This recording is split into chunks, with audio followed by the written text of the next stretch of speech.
Dear students, let us start fifth problem in bank accounts of Accounting for Service Organizations ASO. Before solving the problem, I wish to read it. Please listen.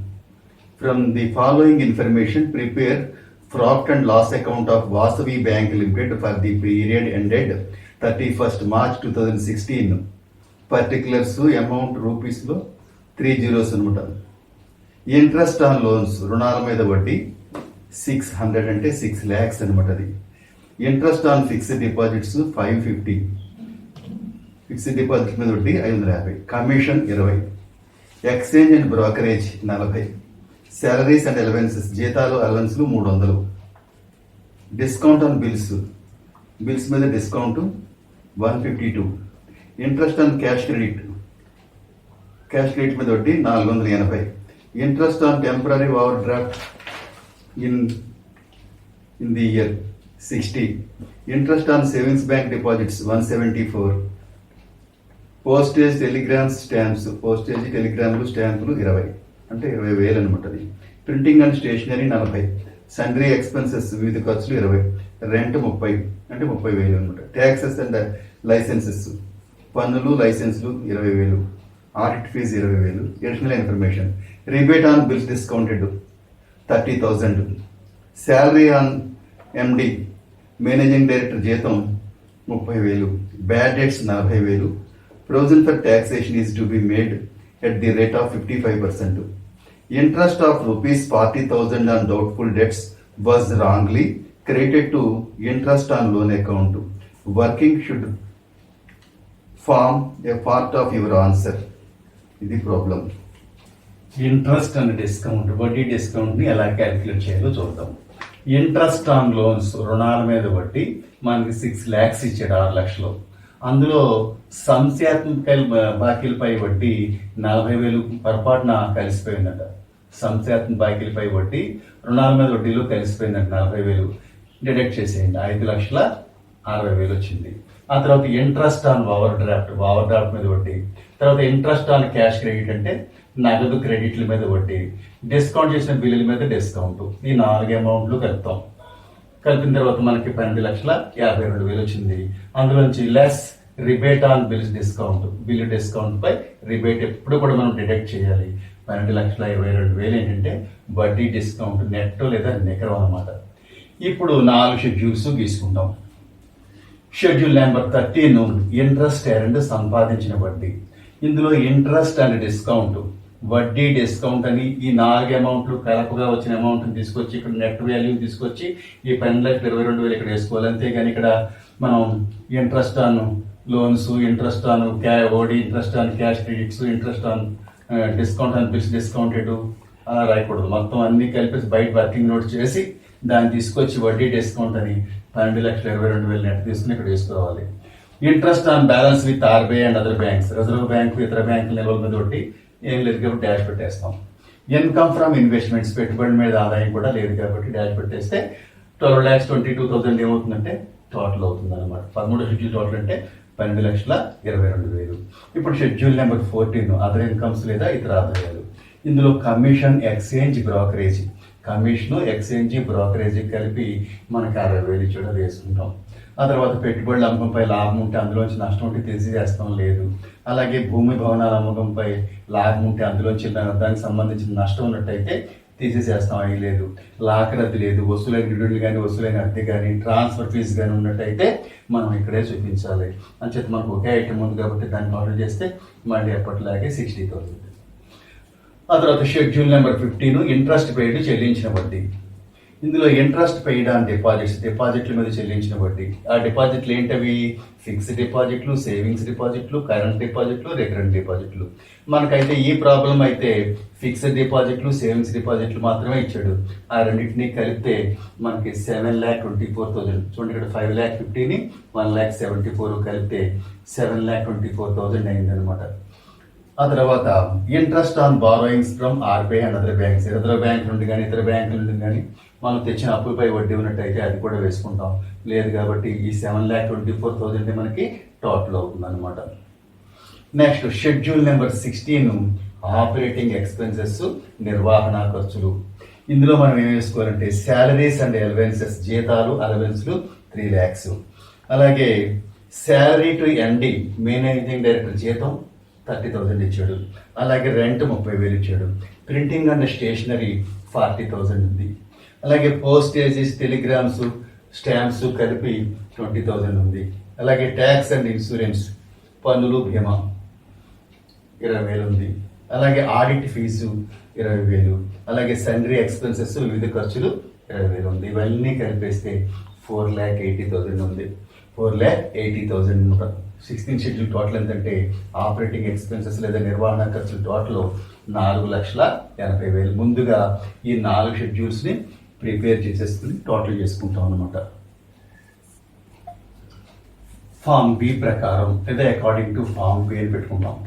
Profit and loss account of Vasavi bank limited for the year ending 31st March 2016. 31 మార్చి 2016తో అంతమయ్యే సంవత్సరానికి Vasavi bank limited వారి మనం లాభ నష్టాల ఖాతా heading పెట్టుకుంటాం. పెట్టుకున్న తర్వాత పర్టికులర్స్, షెడ్యూల్ నెంబరు, అమౌంట్ రూపాయలు. పర్టికులర్స్లో రోమన్ నెంబర్ 1 ఇన్కము, ఆదాయము. ఇందులో ఇంట్రెస్ట్ ఎర్న్డ్ సంపాదించిన వడ్డీ టోటల్ ఎంతంటే 12,22,000. అదర్ ఇన్కమ్స్ ఇతర ఆదాయం టోటల్ 14 షెడ్యూల్ 60,000 వచ్చింది. అమౌంట్ వేస్తే 12,82,000 టోటల్ వచ్చిందనమాట. 13, 14 కలిపి టోటల్ ఎంతంటే 12,82,000. ఇప్పుడు రోమన్ నెంబర్ 2 ఎక్స్పెండిచర్ వ్యయము. ఇంట్రెస్ట్ పెయిడ్ చెల్లించిన వడ్డీ షెడ్యూల్ నెంబర్ 15 7,24,000 అమౌంట్.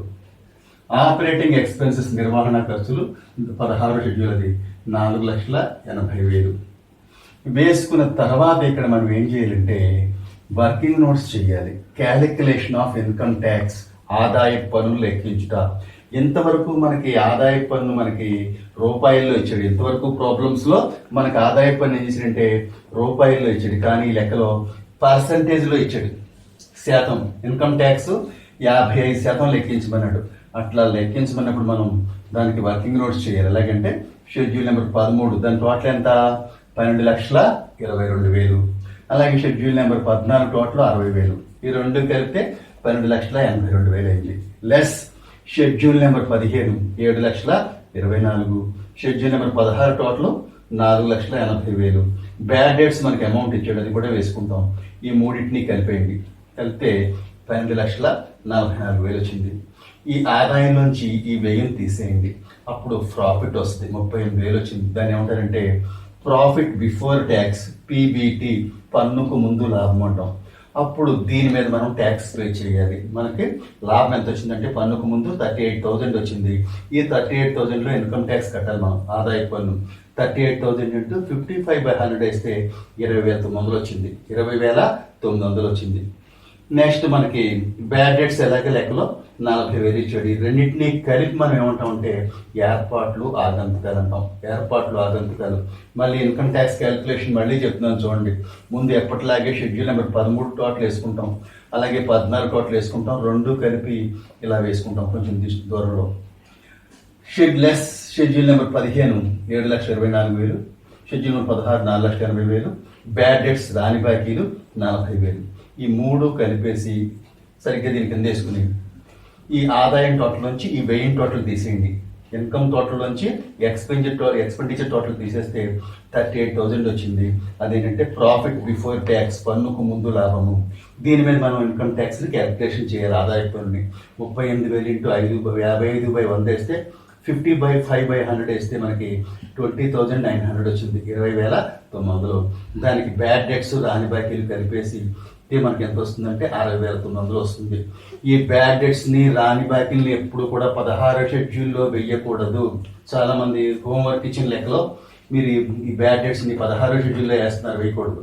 ఎప్పుడు కూడా ఈ రెండు కలిపేసి మనం ఏర్పాట్లు, ఆగంతుకాలు, ప్రొవిజన్స్ అండ్ కాంటింజెన్సీస్, ఏర్పాట్లు, ఆగంతుకాలు చూడండి ఇక్కడ పెట్టారు కూడా. బ్యాడ్ డెట్స్, ఇన్కమ్ ట్యాక్స్ కలిపేసి ఏర్పాట్లు, ఆగంతుకాలను 60,900 ఇక్కడ వేసుకోవాలి. ఎప్పుడు కూడా ఆదాయ పన్ను కానీ బ్యాడ్ డెట్స్ కానీ ఏ షెడ్యూల్లోనూ వేయకూడదు.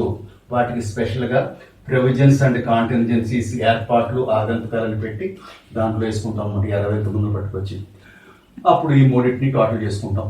ఈ రెండింటిని ఎలా టోటల్ చేస్తే 12,82,000 వస్తుంది. ఈ మూడింటిని టోటల్ చేస్తాం, 12,64,900 వచ్చింది. ఇప్పుడు Roman number 3, profit or loss, లాభము లేదా నష్టం. Net profit for the year, ప్రతి సంవత్సరం లాభము ఏ మైనస్ బి, అంటే 12,82,000 నుంచి 12,64,900 తీసేయండి. తీసేస్తే 17,100 వచ్చింది నెట్ ప్రాఫిట్. ప్రతి సంవత్సరంలో లాభం ఎంత వచ్చిందంటే 17,100 వచ్చింది. గత సంవత్సరం లాభం ఇవ్వలేదు లెక్కలో, లాస్ట్ ఇయర్ ప్రాఫిట్ లేదా గత సంవత్సరం లాభం ఇవ్వలేదు కట్టి బ్రాకెట్ పెట్టేస్తాం. ఇప్పుడు టోటల్ చేయండి, 17,100 వచ్చింది. ఇప్పుడు అప్రోప్రియేషన్స్, రోమన్ నెంబర్ 4 ఏంటంటే అప్రోప్రియేషన్స్, తెలుగులో వినియోగాలు అంటాం. అందులో ట్రాన్స్ఫర్ టు స్టాట్యుటరీ రిజర్వ్, శాసనాత్మక రిజర్వ్ మళ్లింపు అని ఎప్పుడు కూడా కరెంట్ ఇయర్ ప్రాఫిట్ మీద, అంటే ప్రస్తుత సంవత్సరం లాభం మీద మనం ఎప్పుడు కూడా 25% కట్టాలి. అది 4,275 వచ్చింది, అక్కడ వేసుకుంటాం. ట్రాన్స్ఫర్ టు ప్రపోజ్డ్ డివిడెండ్స్ కానీ, ఇంటర్మ్ డివిడెండ్స్ కానీ, మధ్యకాల డివిడెండ్ కానీ, ఏ డివిడెండ్లు ఇచ్చినా సరే మనం ఇక్కడ నోట్ చేస్తాం, కానీ అమౌంట్ లేదు కాబట్టి వదిలేసాం.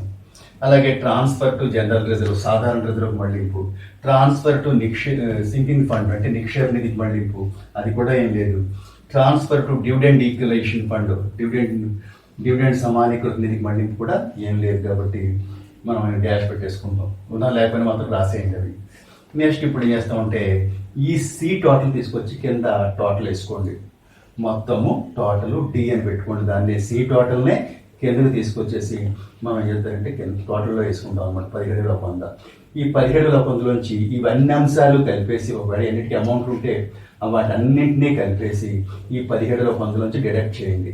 చేస్తే మనకి 12,825 వస్తుంది. దాన్ని ఏమంటామంటే net profit transfer to balance sheet, నికర లాభము ఆస్తుల పట్టికి మళ్లింపు అనమాట. ఇవన్నీ కూడా మనకి మోస్ట్ ఇంపార్టెంట్ ప్రాబ్లమ్స్ క్వశ్చన్ పేపర్లో ఇచ్చినవి. సో జాగ్రత్తగా సాల్వ్ చేసుకోండి.